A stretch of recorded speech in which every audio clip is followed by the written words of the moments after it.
Forward. All right, so welcome to Strategies and Perspectives on How to Scale Up Regenerative Organic Agriculture. My name is Alex Groom. I'm the Program Coordinator for Grow Ahead and Project Coordinator for Regeneration International. And today we're going to be hearing from 3 leaders in the regenerative agriculture movement. But before we get started, I just wanted to cover a few housekeeping items. If everyone could please keep their mics muted throughout the webinar, that would be fantastic. It would help audio for our speakers today. So I hear some background noise. If maybe Precious, I'm going to want to mute your mic for a second before we get started with you. Please post your questions in the chat. We're going to save 10 to 12 minutes at the end to cover questions that come up throughout all 3 presentations. And just a reminder that this webinar is going to be recorded and disseminated for anyone who couldn't make it. So we're currently recording. So let's just jump right in. So we're going to start with Precious. Precious is a training and development specialist in regenerative environmental issues and community organizing. She's from Zimbabwe. She recently founded an organization called Earth Wisdom, which is a network based in Zimbabwe. And so let's just go right ahead and hear from Precious. Precious, why don't you start us off? Yeah. Hi, everyone. Welcome online. Okay, so I'm going to share just briefly on how we can make the most on community engagement to scale up regenerative agriculture. Maybe just a little bit about myself. As Alex has already said, I'm a field professional who is trained in communicating holistic management and different regenerative agriculture techniques to communal people, communal lands, and professionals who educate other communal lands. So maybe to bring it in context, communal lands would be your ideal small-scale farmers in rural Africa or Zimbabwe. Why is it important, I feel, to talk a bit about smallholder farmers? It's because, as you know, in Africa, sub-Saharan Africa alone, about 80% of the food that sub-Saharan Africa and Asia comes from smallholder farmers, just 80% of the productivity. So that's very important that we engage them. And in my country alone, over about 70% of production comes from smallholder farmers. And that means they own a lot of land, and they are agro-pastoralists, which means they grow both crops and livestock, mostly cattle, goats, and sheep. So as you all know that in the movement right now, and there's lots of climate change talks and how we can help reverse climate change by building soil organic matter. So for me, this is very important. It's an important aspect of the movement because this is a big population that is responsible for land and cropping and farming. At the same time, we have to note that in context, there's been lots of industrial agricultural activities where people use fertilizers, GM seeds, and really unproductive methods of agriculture. So I'm just going to go straight into how we've been doing trainings and all sorts of activities to scale up and motivate farmers to use regenerative agricultural means. As I said earlier on that I'm an educator in holistic management, which is really a decision-making tool to make decisions that are sound economically, environmentally, and socially for the well-being of the human and all living organisms. So this picture here is just depicting one of the tools that we use in holistic management, which is holistic grazing, where we mimic nature. Here is herbivores and peck hunters. These are leopards, but we have lion, we have hyena, where wild life of animals evolved in the grasslands of Africa, being moved by these animals. And so as they moved, they left dung and urine behind. They were to group together to protect themselves against these big animals. And as they did that, they disturbed the soil. When it rained, then the grass was recovering and we had lush grasslands, streams of water and everything. The picture at the bottom left is then what we use is a tool of well-managed livestock to then mimic that same atmosphere. And where animals have left, you see that. And I call holistic grazing a practice that keeps giving. Because when you manage your livestock well, you can only recover your land. You can only build soil organic matter. And it's very important right now because agriculture has been blamed for destruction of lands and actually aggravating climate change. But if you manage well. Are you talking to me?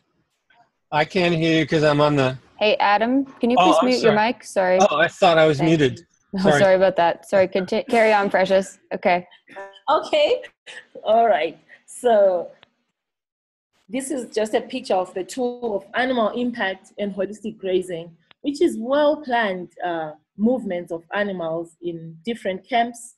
We call them paddocks. And we do this can be done in private ranches and communal lands. But in communal lands, the game is different because you are managing a different land tenure system where land is commonly owned, and you have to sort of gain consensus with all communal people. So in my context, for example, in Zimbabwe, where I work, holistic grazing or regenerative agriculture doesn't only help lives and social beings or building up communities, but we live in a wildlife habitat area where we've seen lots of conflict between communal people and the national parks that are close by, or degrading lands, compromising populations of animals. So here we have sable, we have a bird, we have elephant, we have lions. All these are important in co-managing and building up soils. I'll start off with the first tool of scaling up, which is training. Training, in this case, as I say to you, in one community you can have like 150 households, so to speak. And so to get all these people on board, you have to have a skill of managing group dynamics, conflict resolution, and make sure that you involve everybody. This can start off from leadership.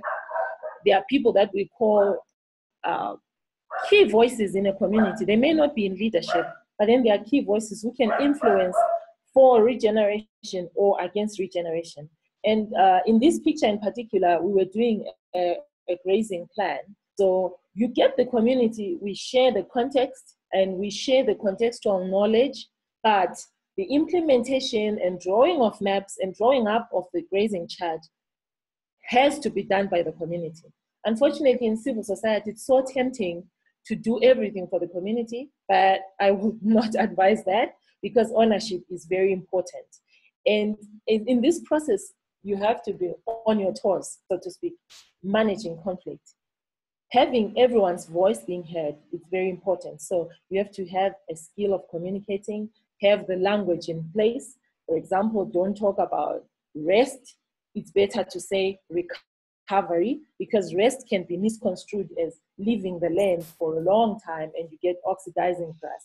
But recovery means we're just grazing here, we will move for a bit, we'll come back again when our grass is recovered. And then spend as much time on the land with your groups. So we spend a lot of time talking about the land, what happens on the soil, what happens when the soil is bare, what happens when the soil is covered. It's important that you break down that technical knowledge into a language that people can understand. And while I'm still talking about breaking down the language, it's also important to speak to the hearts of the people, speak to what matters most to them, to water, to food, to security. That's what matters to people. But in instant, when they start implementing holistic management or permaculture or whatever that you guys are educating on out there, you achieve a lot of things, more than just security of humans. You achieve building up of soil organic matter and reversing many other effects of climate change. So because it takes all of us to really do this work, as part of my experience, we've worked in training other organizations in other regions to then go and impart that same knowledge. So partnerships are important. So you build partnerships, you build mentoring and coaching partnerships, where as a technical advisor, you keep visiting these organizations that are implementing, discussing their challenges and sharing experiences. So these networks are very important. They become like support groups, if you will. In communities, there are people that I call fire souls, which are people that have a desire to start helping you implement projects. And as facilitators or educators dealing with different communities, it's important to mentor them. This I find is very important because when you exit the community, for example, because you will not be there forever, it's great to have someone on the ground that the communities can relate with easily, their neighbor who has all this zeal and information. This is a guy called Vianney Ndlovu. He is a runner with communities. So you can co-facilitate with these people. I'm sorry about the barking dogs. So you have these people who can literally take over the movement, which I feel like they're important aspects in regeneration, because you need people on the ground, native people on the ground who can carry on the work. And then there's farmer to farmer exchanges, which I call inspirational visits, where people can go to the most important thing, the same place with the same weather patterns, same soil types, and especially rainfall. Because you do not want to take people to a high rainfall area. I come from a very low rainfall area of 450 mils to about 623 inches.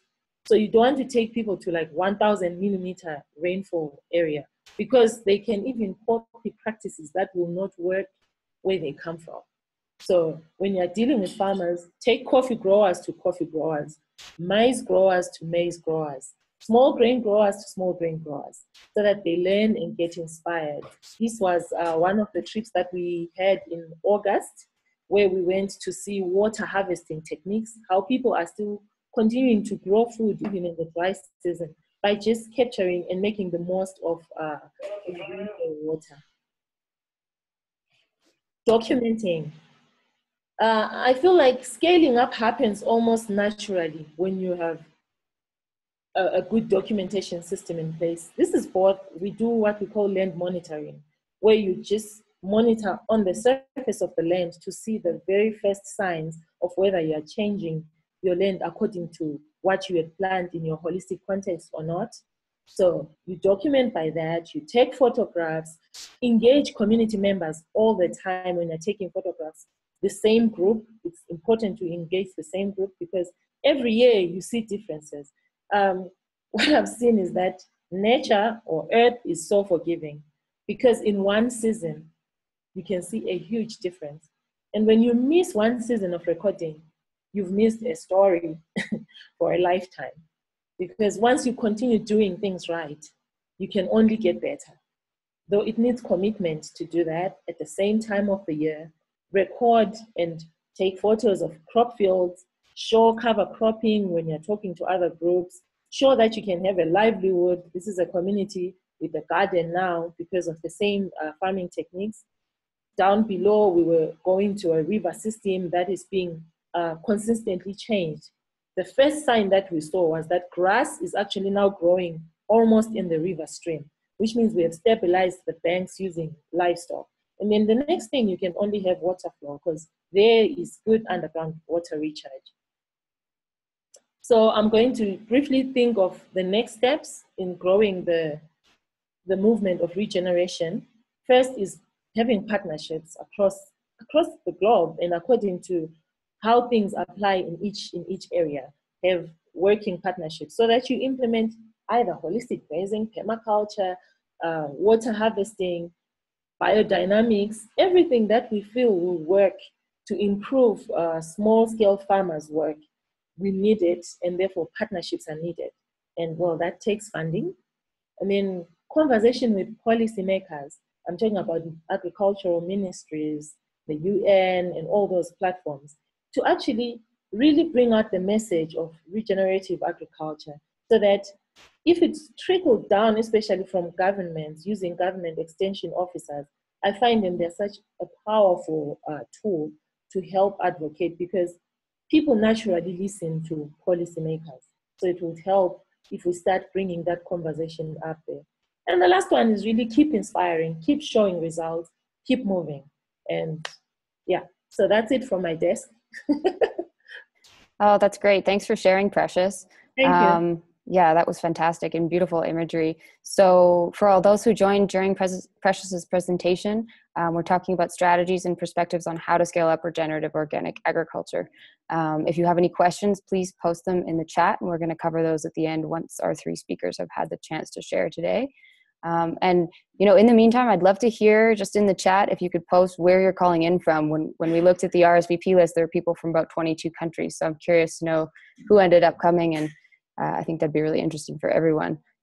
So let's carry on. Edouard Rollet is speaking next. Edouard is the co-founder and president of Alter Eco Americas, a pioneering fair trade and organic food brand distributed in stores across the US and Canada. So Edouard, do you want to share your screen and get started? That sounds Hi, great. everybody. Thanks for I'm joining. trying to share my screen, but I think Precious needs to unshare first. Precious, will you unshare? There you go. All right. Thanks, guys.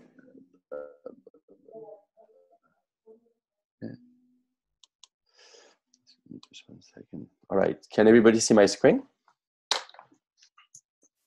Yes, we can see it. Okay. Thanks, Edouard. It's a completely wrong slide. All right. Great. Yeah, it's quite amazing to see so many people from so different countries. It's really encouraging.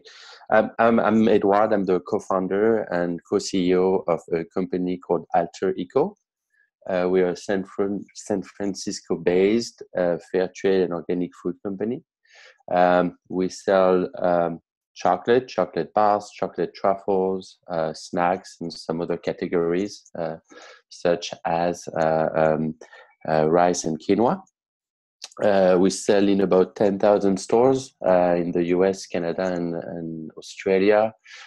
Stores like Whole Foods, Kroger, Safeway, etc. The brand is also present in France, and it's owned and operated by a different group, but with the same idea and the same mission. We started in 2004. We started as what we call an alternative trade organization. And since then, we've evolved and really revolved around a concept that we call the full circle sustainability. So those are some of the products that we sell. Again, chocolate bars, truffles, quinoa, and rice for those who haven't seen those products in stores. Full circle sustainability, direct sourcing from farmers. I'll just give you a brief overview of our approach to sustainability before I dig into regenerative agriculture. But fair trade, direct sourcing from small farmer co-ops in developing countries, it's really our DNA. Support and direct sourcing from farmers, organic and non-GMO. Agriculture and sourcing and training is also part of our pillar. It's our second pillar. Promoting biodiversity and varieties, for instance, by cultivating other varieties of rice in Thailand than the main cash crops that you find there. Compostable packaging is something we've put a lot of effort and resources in.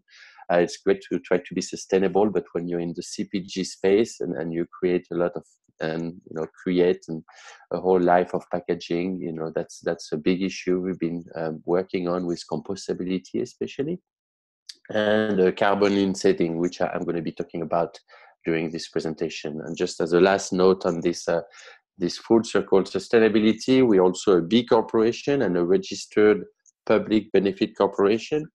And in the US, that's really a way to put all those four pillars into our articles of incorporation, into the essence of the company, so that we can make sure that the mission is preserved as the company grows and evolves. Quick reminder on how our fourth pillar, especially the insetting, is fitting into this whole regenerative agriculture movement and standards. And so you have those three pillars in regenerative agriculture. One is soil health, the second is animal welfare, and social fairness. And so we are definitely more, what we are doing is more relevant with soil health and social fairness.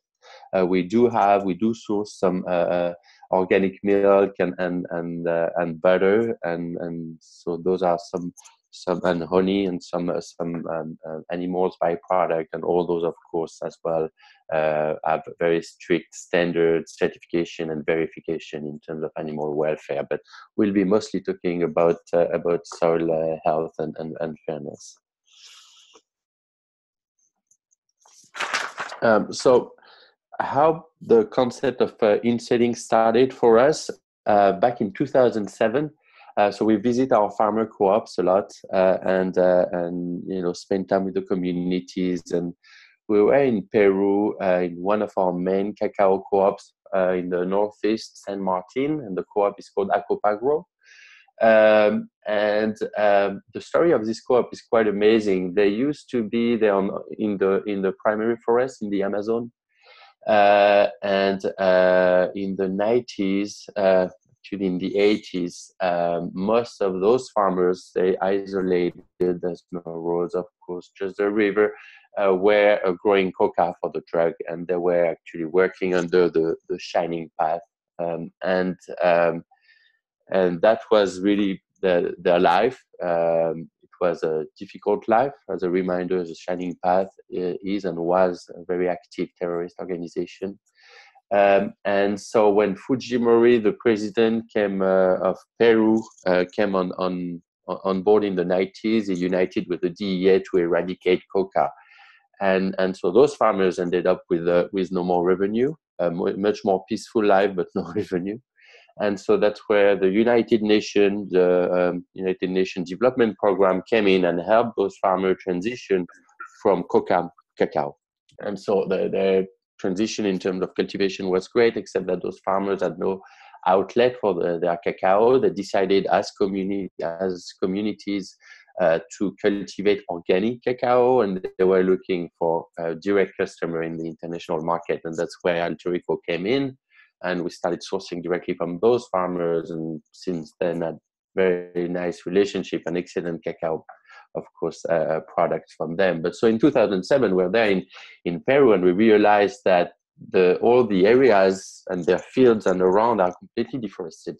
And the main reason being that cultivating coca at the time in the 90s, they had to change and move all the time their fields, because the government was, of course, trying to eradicate those fields.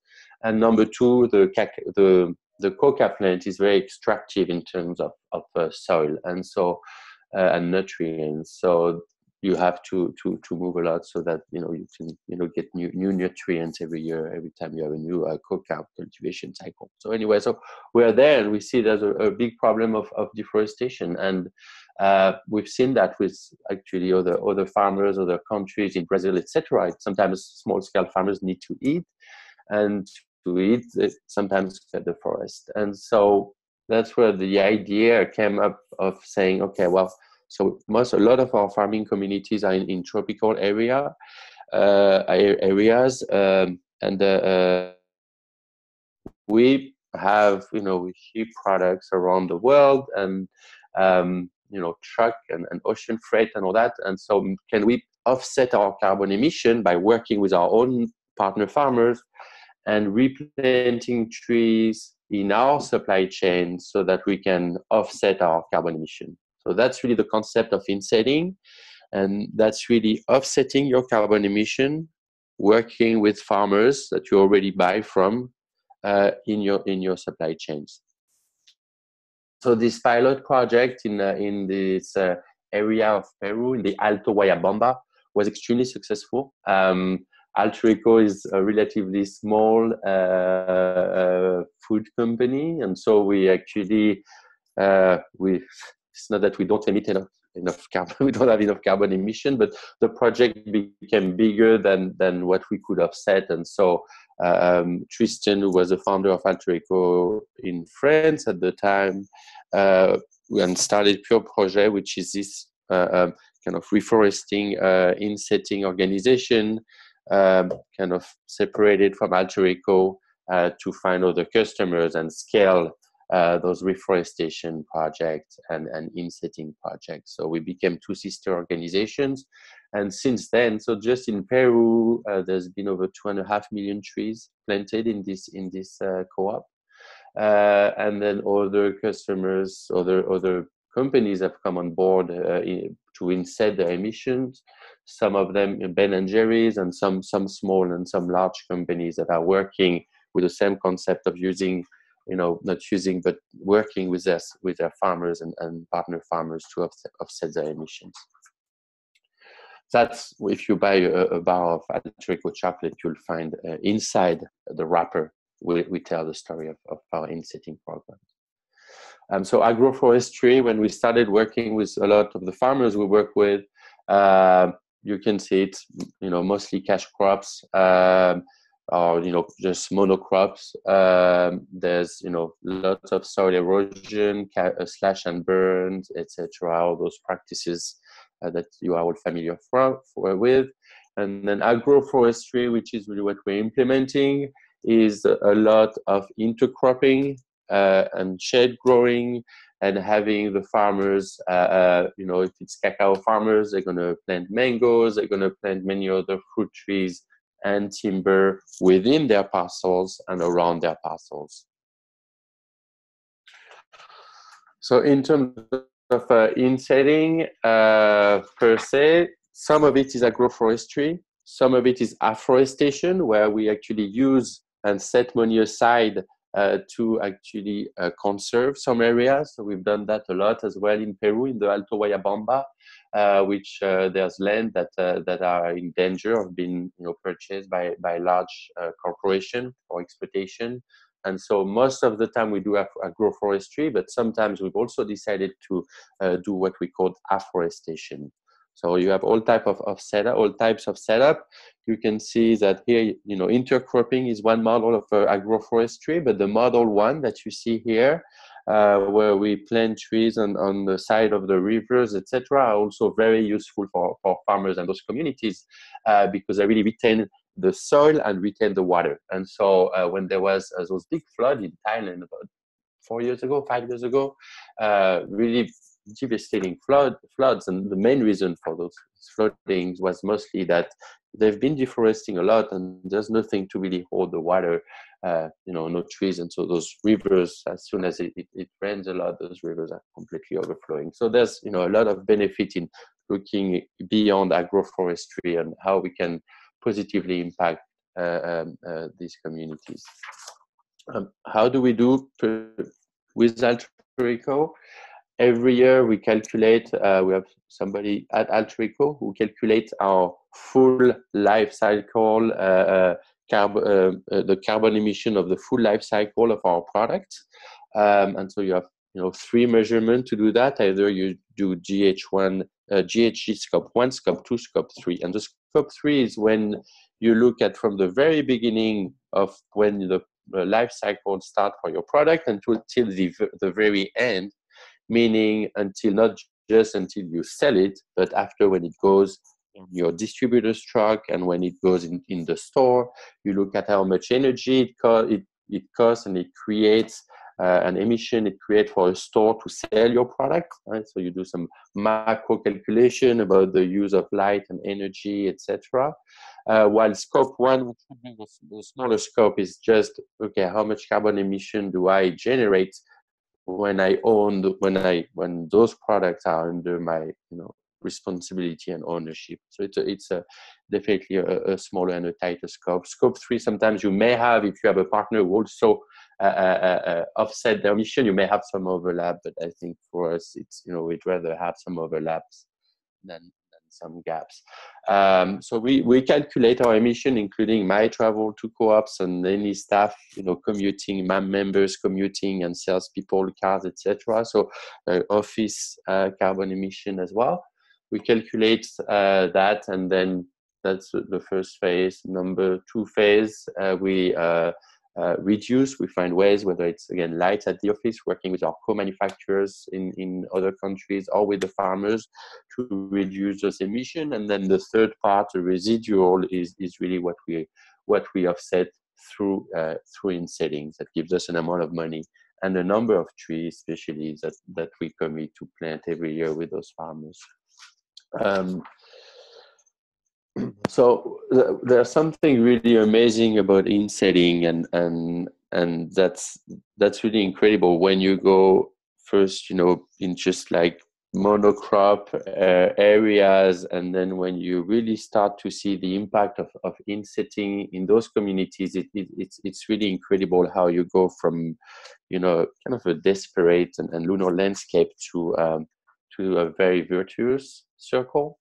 And the number of benefits with Pure Project. One time we published a paper about the 100 benefits from one tree, and that's amazing. In terms of insetting and reforestation, of course, carbon sequestration is the first and the reason why we first started that.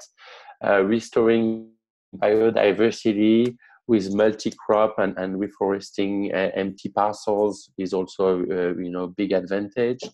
Improving water quality, as I also mentioned earlier, and water regulation.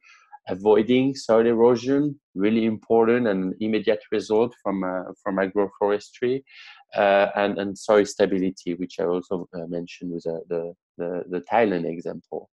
In terms of brand, it's inside our wrapper, but we believe it really creates a bigger, a more holistic dimension to just buying products, slashing a fair trade and an organic label, and giving that to the consumer and say, look, we're fine, we're good.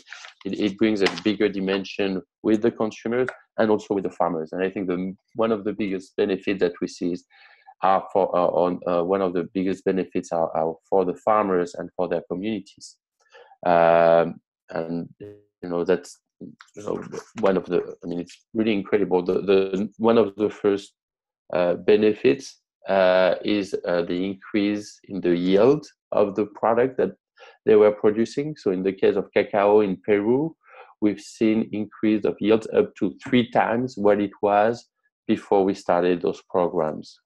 So very direct economic impact for the farmers. Multi-crop also provide additional revenue and some paths to food sovereignty for those communities. Again, growing mangoes and other fruit is really bringing a different variety and better food diets for the communities. And then the program includes, so it's all native trees that we replant, and some of those native trees we go on a program of 10, 20 and 30 years, sorry. And so the farmers are calling that their retirement plans, because 30 years later they're going to have some teak or some other trees, timber that they can sell and get pretty good revenue from it. So again, that's really what they call their retirement. So it's funny and it's really interesting to have this approach with communities where they have additional revenue from the fair trade trading that they have with cacao in the case of Peru, and then of course an organic premium that they also get, and then this kind of long-term. Okay, very good. Sorry. I'll accelerate. We'll put some pictures, more fun than charts. That's one of the farmers in Ecuador. You can see as well these multi-crops. Again, very community-oriented. All those programs are completely relying on agrotechnician and organic programs, and then the community implement them, whether it's a nursery or the reforestation. We provide money to the farmer to plant the tree and then maintain the tree for 30 years, taking into account that some trees are going to die throughout the process. So it's really the whole community, and all the communities are embracing, participating, implementing those projects everywhere. I'll just finish with a couple of pictures. It's we call it the power of the forest, because this is, it's 5 months difference. You're in the primary forest, in the jungle, and you can see, it's a bit of a Weight Watcher before after, but it's amazing to see, they're seated at the same exact spots in January 2016, in May 2016, and you can see how the trees are growing at a speed that's incredible. When we go there and visit, the year after, we plant our mini forest and mini trees personally as well, and it's great to see how those trees are growing and at the speed at which you can really regenerate those soil and places. So that's it. Yeah, that's fantastic. Thank you so much for sharing, Edouard, on scaling up regenerative organic agriculture through insetting and agroforestry. We really love Alter Eco's community-based model and how you're using business to support the adoption of regenerative agriculture worldwide and to address climate change. And so next up, we're going to hear from Brian Zinn on crowdfunding for regenerative organic agriculture and climate solutions. Brian's the organic and fair trade coordinator for Dr. Bronner's and the director of Grow Ahead. He's been involved in the food justice movement at home and abroad for about 20 years, including work with organizations such as the Center for Environmental Law, Friends of the Earth Paraguay, Global Exchange, and Fair World Project. So we'll hear from Ryan for about 15 minutes before jumping into questions. And if anyone has any questions, please feel free to post them in the chat and we'll cover those at the end. So without further ado, Ryan, would you like to share your screen and jump into the presentation? Thanks. Very good. All right. Well, thank you so much, Alex. And thank you to Regeneration International for co-hosting this webinar with us. And I want to thank Edouard and Precious for their fantastic presentations. I think there's a lot of overlap in some of the great work that's happening all around the world these days. And I'm really excited and hopeful for the first time in many cases. So thank you to all. So I'd like to introduce you to everybody to Grow Ahead. Grow Ahead was started about 3 or 4 years ago as an initiative of cooperative coffees, a group of roasters and importers here in North America that work primarily with fair trade coffee cooperatives in the global South. And over time, this platform was designed primarily to fund and pre-finance fair trade coffee containers. And over time, the market actually changed quite a bit, and the need for pre-financing wasn't as important as it was in the past. So in collaboration with Fair World Project, an NGO here in the United States that focuses on fair trade, we partnered with Grow Ahead to relaunch their program primarily to provide support for small-scale farmer organizations facing climate change, by way of creating initiatives and projects that really focus on climate resiliency. So as probably most everybody on this webinar knows, industrial agriculture is one of the main drivers in climate change and accounting for a pretty significant percentage of greenhouse gas emissions. And depending on who you talk to, it can range anywhere between 20 to 45% of global greenhouse gas emissions are a result of the global industrial food system. And one thing that is often overlooked is the very important role that small-scale farmers can actually play, not only in producing the vast majority of the food for the world, but on a quarter of the productive land, but also potentially in terms of sequestering carbon through agroecological or regenerative organic agricultural practices. And this is something that we would like to continue to support and enhance, considering the fact that really small farmers are in the crosshairs, so to speak. They face unfair competition, consolidated marketplaces, very little access to the marketplace, whether that's in their national market or abroad, and they face quite a bit of pressures. So one thing that we noticed is that we really wanted to create a platform in the way that consumers and organizations and individuals in the global north, particularly in North America, could provide funding and support for the initiatives that are taking place on the ground, in many of the same places that Precious and Edouard are working as well. And really our focus here is to support what is existing and what is being generated by farmers and their organizations, so that way we can continue to enhance those projects with some solidarity funding. So there's a couple of ways that we can discuss what we would consider to be our kind of pathways to a regenerative future. Certainly there are great organizations like Regeneration International, for example, and others that really focus on educating civil society at large on the benefits of regenerative agriculture. And there's others, for example, that are now building the marketplace for regenerative organic agricultural products. I just returned from the Natural Products Expo East in Baltimore a few weeks back, and regenerative products are really the kind of the biggest buzz. Companies, particularly fair trade companies and ethical businesses, are really looking forward to generating the market demand for these products and working within their own supply chains. And as a result, there's all these great initiatives that are happening, like a regenerative organic agricultural standard that is being put forward by the Rodale Institute, Patagonia, Dr. Brodners, and others. So we see the important need for education and market demand. Now, the two sort of missing elements here, and they are sometimes overlooked, is really the capacity building, that training that farmers and within their supply chains need to be able to really scale out these regenerative and agroecological practices. And then secondly, the question is how do we fund this process? In many cases, small farmers in particular, but farmers in general, have very little access to capital and credit to be able to buy everything from seedlings or to enhance their production through things that are very beneficial, like compost operations or improving their energy efficiency at their production facilities. So this is where we saw an opportunity for Grow Ahead to be able to support that process through an online crowdfunding platform, which we just recently relaunched. And the way we do this is a couple of ways. One, we've noticed that capacity building is a primary concern. This is something that we've done in conjunction with producer groups throughout the developing world by surveying.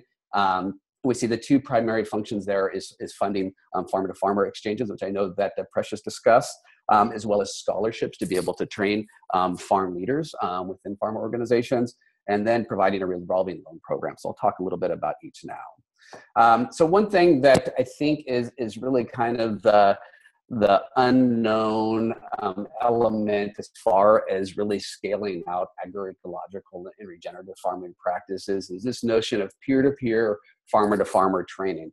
And really, this is something that we've seen across the world over the last couple of decades, but it really took root in Central America, Mexico, and the Caribbean over the last 30 years, where farmers were really to be able to create a network of sharing and experimentation by working together within their community and with other farmers. I know Precious talks about this in great detail and some of the great work that she is doing. And what we've seen in my particular personal experience in Central America and Southern Mexico is that by facilitating and bringing farmers together, the ability to be able to share knowledge and then enhance that as they take that back to their home communities and farms and organizations is greatly enhanced when they have the opportunity to exchange that.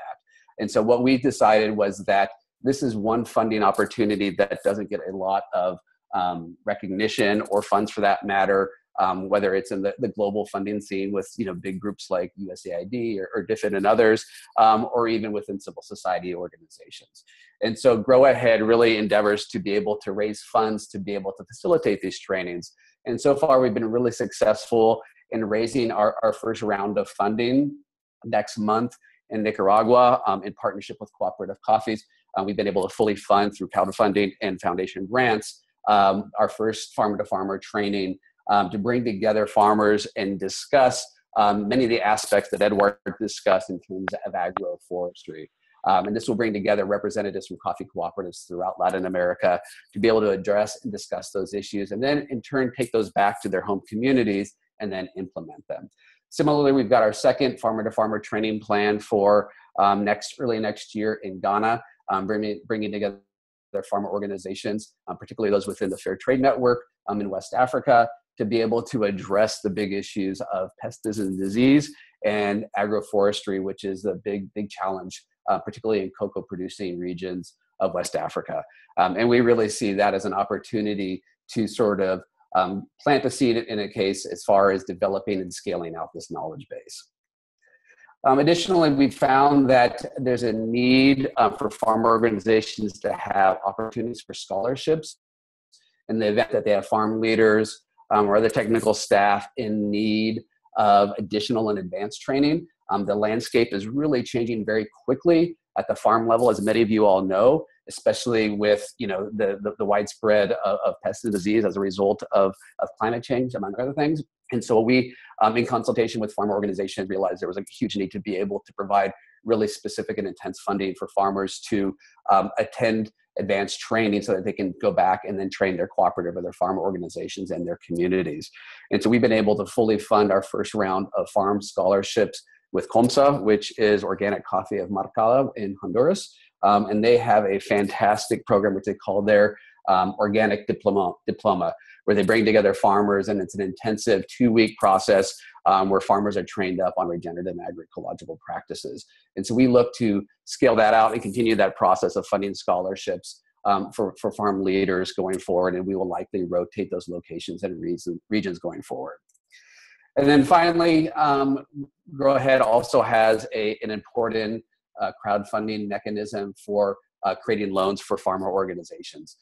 One thing that we've noticed is that many farm organizations really lack either the capital and financing and credit to be able to implement many of these projects that will really build up climate resiliency in their communities.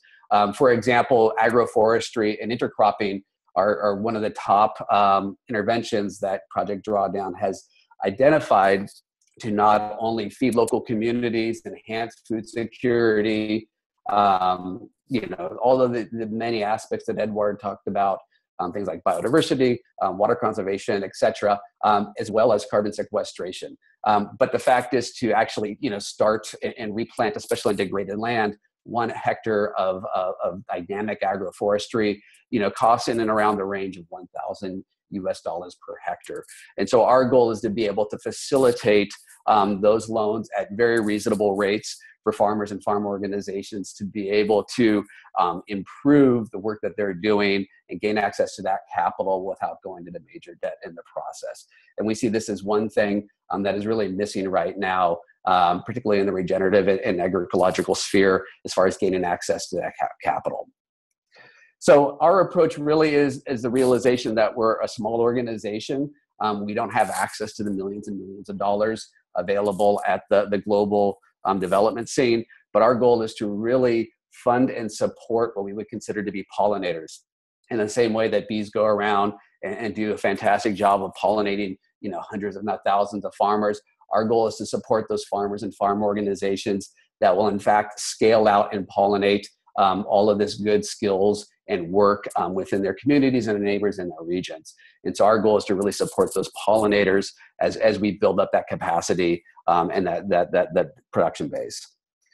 So for us, Grow Ahead really operates on a couple of different levels. One, our big hope is to be able to partner with ethical businesses as they look to enhance and support the farmers within their supply chains. There is a great need to be able to provide ongoing training, access to capital and foundation grants for farmers to be able to really implement these regenerative practices on the ground. We see that from our perspective, our primary criteria for working with farmers is really to work with organized farmer organizations, particularly those that work in the fair trade sphere, because from our perspective, regenerative practices aren't just building up soil, for example, but it's really building that social capital and that social structure and supporting that as well. We want to ensure that any intervention, any improvement we have for the environment and for soil also help to build communities as well. And so those are really key criteria in terms of supporting projects, is finding projects that have a strong social component and those that can, in fact, have a real big impact by pollinating and spreading out the word. Hey, 1 minute, Ryan. Okay, great. Thank you, Alex. And then, like I mentioned, we really look to partner particularly with businesses that are developing within their supply chains different ways that they can take action on these issues, whether it's supporting those farmers in their supply chain, educating their consumer base, or really taking action like what Alter Eco USA does within setting, or getting involved in the political and advocacy space through great organizations like the Climate Collaborative. And so we are just starting this whole process, and I just wanted to note, for example, one great organization that we started this partnership with, which is Maggie's, probably one of the better and most ethical organizations in the United States in the apparel world that I know of. And they've done a great job of supporting and promoting the work that we do. And with that, I wanted to say thank you all. I know this was a very quick overarching presentation, but maybe now we can jump into some questions and comments and start the discussion. Thank you so much. Thanks, Ryan. Thanks so much for your wonderful presentation as well, Precious and Edouard. We really appreciate you all taking the time to share more about your work in growing the regenerative agriculture movement. I hope everyone here is inspired by the strategies we've heard about today briefly in setting agroforestry, community development, peer-to-peer capacity building. I think there's so much potential here. So we've had a handful of questions. I'm going to start with the questions that were thrown out for Precious. So Precious, I'm going to read the 3 questions and then summarize those in a couple of minutes. That would be great. So the first one was, could you share data on the increase of organic matter in the soil during the years using holistic management? Second question, do you use supporting materials for training such as illustrations or videos? And if so, how effective are those materials in comparison to verbal sharing? And third, how many people have you trained and what are your goals going forward? If you could answer that in 2 minutes, we will all applaud you. Let me give it a shot. Okay. In terms of soil organic matter, we use land monitoring to just monitor soil cover or litter cover. If that can work, I hope the person who asked that would work for them. In at least in 2 years, you can increase your soil cover by 40 to 50%. In 4 years, in some sites that we've monitored, at least 70% going up just on litter cover and soil cover. Unfortunately, we are not yet into carbon testing and stuff, but I'm hoping for, especially with the Phiri Center in Zimbabwe, that we can start those kinds of testings. And then supporting materials, we have videos, we use pictures, we draw picture cards as art to show the work, and we also use demonstrations live on the land where people can actually go and do learning on the land. So we use both experiential, visual, and verbal learning to explain then the concepts further on. And then there's one about number of people. I'll give it in communities, which is per community you can have between 100 households and stuff. So I'll use first the Phiri Center in Zimbabwe. They are impacting at least 16 communities in one region. And then we work also with like 10 communities in that same region. And then through partnerships, you cover a lot more communities across the country. So the numbers are anything about 72,000 people, but in the Wange region alone, it can be 50,000 people, if I were to estimate it, because we work in community numbers. So if you talk about community numbers, it's about 24, 25 communities. Is that good? 2 minutes? Yeah, that's perfect. You really nailed that. So, I mean, we can really see from what you've explained how far-reaching peer-to-peer capacity building can be, and we're really inspired by that kind of work. So let's jump to the questions for Eduardo. So first one, do you try to quantify the carbon sequestration enabled by your soil improvement as a part of your bee company's mission? Second question, I'll just run through the 3 that came up, okay? And then you could do what Precious did and try and answer those in 2 minutes. Second question, with what kind of crops is agroforestry possible next to cacao? And the third one was more asking if you could share the paper on the benefits of a single tree. So perhaps we'll follow up on that to all the participants in an email after this. Thanks, Eduardo. Okay, great. Okay. Yeah, so the measure, I mean, and that's, it was a kind of appendixes in the presentation, which I didn't get to go through, which was methodology and processes on how all those projects are really implemented. But we don't, we do the carbon sequestration measurements. We don't do it as part of the B status. We do it as part of the carbon offset certification. And so we work with VCS and gold standards, which was, you know, the main certification standard and agencies for carbon offsets for around agroforestry and reforestation.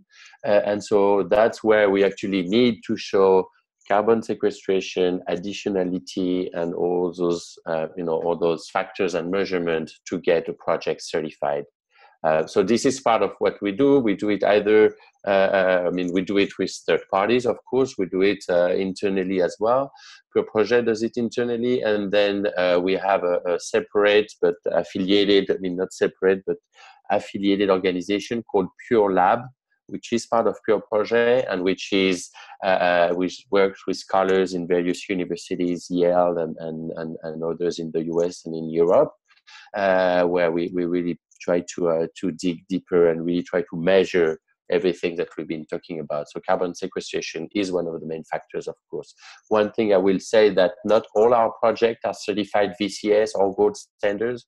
The reason being that it costs a lot of money to certify, and then it's useful if we want to publicize a lot the fact that we're offsetting, and we actually we prefer to talk about our partnership with farmers and the number of trees we are planting, rather than add an additional layer of cost for certification on something we don't really, carbon offsetting is not really the main axis of what we communicate about. Second question, what other trees? So I mentioned a lot of fruit trees that we are planting with cacao, but in terms of timber, all of them are native trees. Caoba is mahogany. That's one of the native trees that we are planting.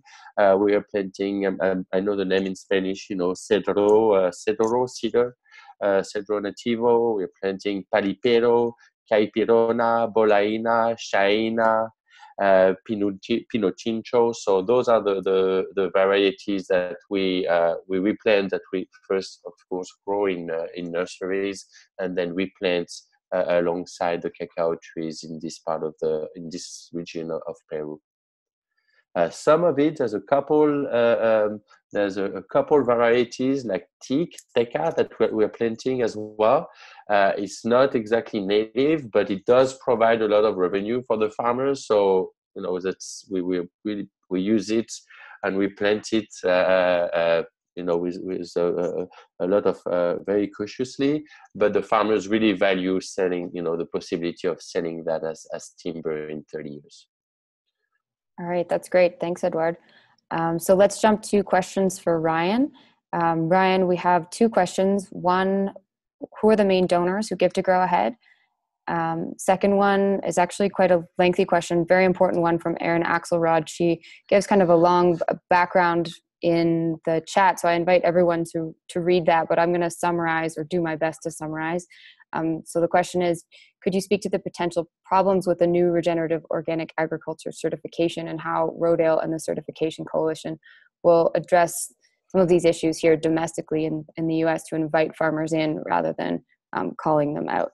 Well, great. Thank you both for the questions. First off, as far as our current donors, we've been really lucky to have a combination of individuals, providing both loans and donations, as well as companies and some foundation donations as well, to be able to provide money for either the loans, the scholarships programs, or the farmer to farmer. So our real goal is to really try to engage individuals as much as possible, because the one nice aspect of the work that we do, or at least we think it's a nice aspect, is that there's a certain level of transparency in connection with the farmers, whereas with many other people asking for all of your money, you not exactly know where the money goes necessarily. So that's our goal, is to really be as transparent as possible as far as what happens. And so if you come and visit our website over the course of the next couple of weeks, you'll be able to see the progress with our first farmer to farmer training. Erin, you bring up a great point regarding some of the biggest issues we're facing now, particularly in the organic sphere, where many people are sourcing cheap, quote unquote, organics abroad. There's also questions about how organic is, what's the organic integrity of these projects. There's been a couple of great Washington Post articles detailing the risks of commingling and cheating in the organic space. And then of course, there's always examples of farmers, particularly in places like China and others, where labor standards aren't so high, so you're getting very, probably produced under production cost organics. So I don't necessarily think that one standard can actually solve those problems. I think there's going to be a combination of things that need to happen. But what I think this regenerative organic standard does bring to the table is a couple of things. One, it ensures that organics will include greater cost of production actually being incorporated, and that means by properly compensating farmers through whatever fair trade mechanism exists, within the standard, that ensures that there's less of an opportunity for people to, go and look for cheaper options overseas. That's not always going to be the case. For Dr. Bronner's, all of the oils we source are primarily things in tropical countries like coconuts and palm oil, for example, which cannot necessarily be produced here in the United States. But I do think that really being able to provide farmers with fair prices and true cross production is one way to go. And I think that this process gets us closer there, but there's a couple of other things that need to happen as well. So it's really in a way to maybe standardize and protect the term regenerative organic, since in a way there is a lot of people already talking about their products being regenerative with really no criteria or definition or accountability. So there's that concern as well. So sorry, that was a long, rambling, maybe unclear answer, but that's where we're at. No, that's great. Thanks for sharing, Ryan. And thanks for that great question, Erin. Well, so we're already kind of over time, so I just want to thank everyone for joining us. This webinar has been recorded and will be shared with everyone afterwards. We'll send a link to everyone who signed up and the presentations as well. We'd love to hear from all of you. We'd love to hear your feedback. Tell us what you think. You can email me at coordinator@growahead.org. And thank you to Edouard, Precious, and Ryan for your time. We really loved learning more about your work and for sharing these strategies and insights on how we can scale up regenerative ag worldwide. So thanks, guys. See you next time. Bye. Thank you. Thanks. Bye.